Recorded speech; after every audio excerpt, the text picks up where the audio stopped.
చెప్పిన మాట చేసి చూపిస్తారనే ఒక నమ్మకంతో మళ్లీ మనల్ని గెలిపిస్తున్నారు.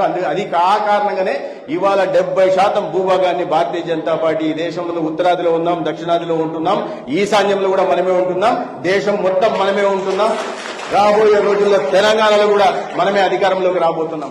ఈ నేపథ్యంలో ఎక్కడ కూడా నేను చెప్పినట్టు ఒక కుటుంబాన్ని పెట్టుకొని ఏది స్వాతంత్రం మా కారణంగా వచ్చిందని చెప్పి ఇన్నాళ్ళు గొప్పలు చెప్పుకున్న కుటుంబం లాంటి నేపథ్యంతో కాదు, వారసత్వ రాజకీయాలు చేసి మనం రాలే.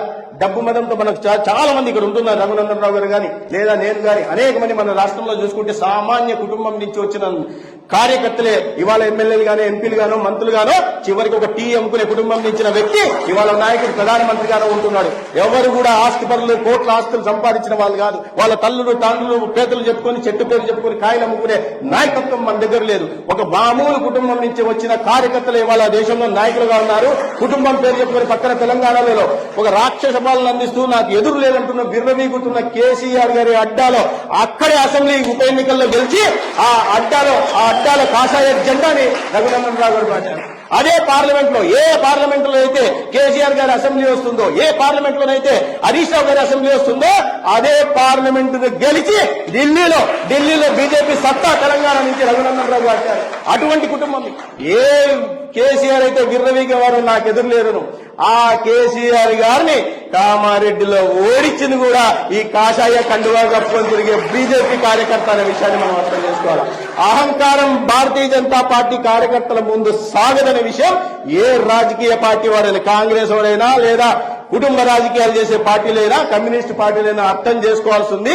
బీజేపీ కార్యకర్తలతో పెట్టుకోవాలంటే రాజకీయ సమాధి కట్టుకోవడానికి సిద్ధంగా ఉండాలనే విషయాన్ని కూడా ఏ రాజకీయ పార్టీని అర్థం చేసుకోవాలి. అదే సిద్ధాంత నిబద్ధతలు మీరు అనేక సంవత్సరాలుగా మన ప్రాంతం, మన రాష్ట్రంలో ముఖ్యంగా ఉమ్మడి రాష్ట్రంలో అనేక కారణాల వల్ల భారతీయ జనతా పార్టీ పెరుగుతున్న ప్రతి సమయంలో ఏదో ఒక అవంతరాలు రావడం, ఏదో ఒక ప్రతికూలత రావడం, లేదా ఏదో ఒక కొత్త పార్టీ రావడం, అనేక కారణాల వల్ల మనం అనుకున్న స్థాయిలో మనం కార్యకర్తల బలం ఉన్నప్పటికీ, చిత్తశుద్ధి కలిగిన కార్యకర్తలు ఉన్నప్పటికీ కూడా ఎదగలేకపోయినాం. ఈ ప్రతికూలతల మధ్య అందరూ ఇంతమంది కార్యకర్తలు పెద్ద ఎత్తున పనిచేస్తున్నారు. అందుకు మీ అందరికీ నేను అభినందనలు, ధన్యవాదాలు తెలియజేసుకుంటూ నమ్మకంతో పనిచేస్తే రాబోయే రోజుల్లో తెలంగాణలో అధికారంలోకి వస్తాం. ఆంధ్రప్రదేశ్ లో కూడా అధికారంలోకి వచ్చి అక్కడ గోల్కొండ కోట మీద కాషాయ జెండా ఎగరేస్తే ఇక్కడ గండికోట ఖిల్లా మీద కాషాయ జెండా ఎగరేసే రోజు కూడా వస్తుంది. అదే విశ్వాసంతో కార్యకర్తలు పనిచేయాలి. అదే విశ్వాసంతో ఏ నమ్మకం అయితే మన మీద ప్రజలు పెట్టుకున్నారు. మనం అధికారంలోకి వచ్చిన ప్రతిసారి, కేంద్రంలో అధికారంలో మొదటిసారి వచ్చిన తర్వాత ప్రతి పేదకి ఇల్లు కట్టడం కోసం 4 కోట్ల ఇళ్ల నిర్మాణానికి శ్రీకారం చుట్టాం.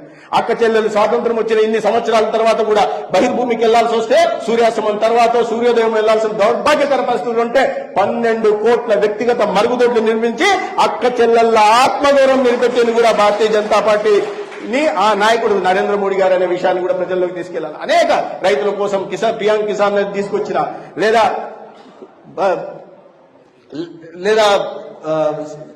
అనేక కార్యక్రమాలు, బీమా పథకాలు తీసుకొచ్చిన అనేక కార్యక్రమాలు ఇవాళ తీసుకొచ్చినాం. యువత కోసం stand up India, startup India, make in India, digital India, skill India, fit India లాంటి వినూత్నమైన కార్యక్రమాలు తీసుకొచ్చి ఎక్కడో 4వ స్థానంలో ఉంటున్న ఆర్థిక వ్యవస్థ, 11వ స్థానంలో ఉంటున్న ఆర్థిక వ్యవస్థని ఇవాళ 4వ స్థానంలో తీసుకెళ్లి ప్రపంచంలో ఏ శక్తి కూడా ఏ రకంగానైనా మన వైపు కన్నెత్తి చూడాలంటే భయపడే ఒక సమర్థ నాయకత్వం ఇవాళ దేశం ముందు నరేంద్ర మోడీ గారి రూపంలో ఉంది. ఇదే విశ్వాసంతో మనం పనిచేయాల్సింది. మన పార్టీ గురించి చెప్పుకోవాలంటే అనేక మంది త్యాగాలు చేసిన వాళ్ళ గురించి చెప్పుకోవాలంటే చాలా సమయం పడుతుంది. అయితే మనం వీటికన్నా ముఖ్యంగా శోభాయాత్ర చాలా ముఖ్యమైనది. ఎందుకంటే ప్రజలు దాంట్లో ఉన్నారు, మమైక్యమే ఉన్నారు కాబట్టి వారు ఎక్కువసేపు వేచి ఉండే పరిస్థితి కాదు. పార్టీ ఆవిర్భావం గురించి, ఆవిర్భావ క్రమంలో మనం ఎదిగిన నేపథ్యం గురించి, ఎటువంటి నాయకత్వం మనకు వచ్చిన విషయాన్ని, వీటన్ని విషయాలు మళ్ళీ రాబోయే రోజుల్లో కొన్నాళ్ళు ఇది ఒక్క రోజుతో ఆగేది కాదు. పార్టీ గురించి నిరంతరం చర్చిస్తుండాలి. పార్టీకి త్యాగాలు చేయడం గురించి నిరంతరం స్మరించుకుంటూ ఉండాలా. ఆ త్యాగలను చూపిన మార్గంలో నడుచుకుంటూ పార్టీని ఏ రకంగా వాళ్ళకు ఇటుక